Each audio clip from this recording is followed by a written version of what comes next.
நீங்கள் நிறையா சம்பாதிக்காதனால தான் நீங்கள் பணக்காரர் ஆகலை அப்படின்னு நினைக்கிறீங்களா? உண்மையிலேயே நிறையா சம்பாதிக்கிற பல பேர் இன்னும் ஏழையாக தான் இருக்காங்க. ஆத்தர் மார்கன் ஹவுஸில் என்ன சொல்கிறாருன்னா, நீங்கள் பணக்காரர் ஆகிறதுக்கு அதிக சம்பளம் தேவையில்லை, ஆனால் 3 விஷயங்கள் உங்கள்கிட்ட கண்டிப்பாக இருக்கணும்னு சொல்கிறாரு.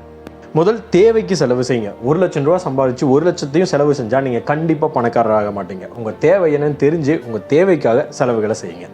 2வது, சிறிய தொகையாக இருந்தாலும் தொடர்ந்து சேமியுங்க, தொடர்ந்து முதலீடு செய்யுங்க. இந்த மாதிரி செய்யக்கூடிய முதலீடுகள் காலப்போக்கில் மிகப்பெரிய அளவு செல்வத்தை நமக்கு ஈட்டித்தரும்.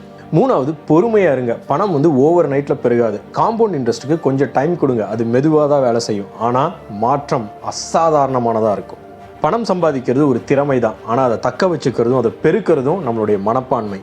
பணம் எவ்வளவு சம்பாதிச்சாலும் சரி, அதை எப்படி கையாளுறது அப்படின்றது உங்களுக்கு தெரியல அப்படின்னா உங்களால் வெல்த்தை பில்ட் பண்ண முடியாது. ஸோ உங்கள் மணியை கரெக்டாக மேனேஜ் பண்ணுங்கள்.